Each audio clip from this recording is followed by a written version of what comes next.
The murder weapon was buried in his backyard, but he had no memory of it. When a bloody shovel was found buried in 38-year-old Michael Lane's backyard, it didn't take long for police to match it to a brutal unsolved murder. But there was one problem: Michael had no memory of burying it. No memory of the murder. And no idea whose blood it was. Was he faking amnesia, or was there something far darker at play? Michael Lane, suburban ordinary. Michael Lane was the kind of neighbor you never suspected. Quiet. Polite. A warehouse logistics manager in upstate New York. He lived in a modest 2-story home with his wife, Alicia, and their 2 children. Nothing about him screamed danger. He mowed his lawn every Saturday. He coached his son's soccer team. His record? Clean. Until one morning, when the police knocked on his door with a search warrant, and a tip that would turn his world upside down. A call had come in to the local police station late at night. A woman's voice. Shaky. She didn't give her name. All she said was, "Check the backyard at 118, Colson Drive. You'll find what you're looking for." At first, they thought it was a prank. But Colson Drive was eerily close to the area where 29-year-old Lindsey Bell had disappeared 7 months earlier. Police arrived at Michael's property with shovels, scanners, and a warrant. In the far back corner of the yard, just beneath a patch of uneven sod, they found it, a dirt-caked shovel with traces of blood, hair, and what appeared to be skin tissue. Michael watched, frozen, as officers bagged the evidence. "I've never seen that shovel before," he insisted. "I don't even own that." The lab didn't take long. The blood matched Lindsey Bell.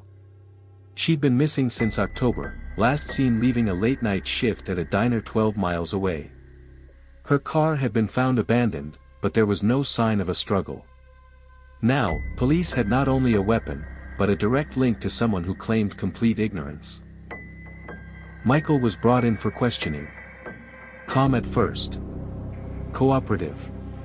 But when detectives showed him the shovel and photos of Lindsey, something strange happened. He stared at them, silent, his eyes unfocused, like he was somewhere else. Then he muttered. That's not mine.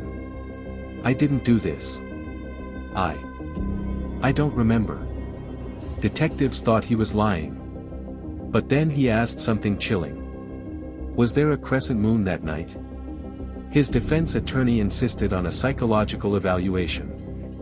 What they found was startling. Michael had a documented sleep disorder, parasomnia.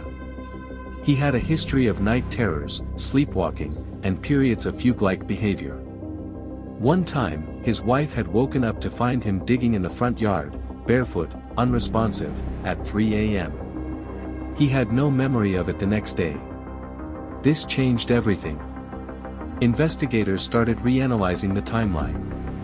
Lindsey Bell was last seen walking along Route 9. Surveillance footage showed a silver sedan slowing down near her. Same make and model as Michael's car. His vehicle GPS had logged a trip that night, but Michael claimed he'd been asleep by 10 p.m. In the basement of Michael's home, police found something behind a loose wall panel, an old burner phone. On it, photos of Lindsey. Some appeared to be taken from a car window. Others, while she was sleeping.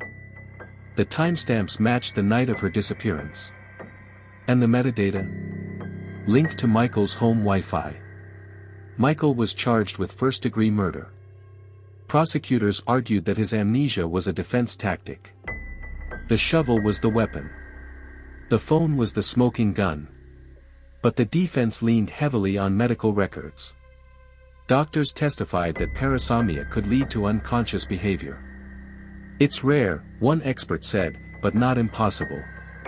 A person in this state may act with full physical control, and no conscious awareness. After weeks of testimony, the jury returned with a verdict, guilty. Michael was sentenced to life in prison. But even now, years later, he still insists. "I didn't know what I was doing. I didn't know I was even awake." Lindsey's family never accepted the sleepwalking story. But to this day, there are those who wonder. Was Michael truly a killer? Or just a man haunted by a mind he couldn't control? Could your own mind make you a suspect?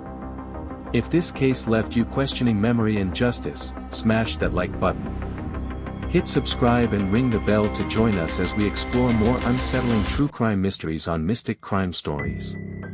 And tell us, do you believe Michael truly forgot what he did?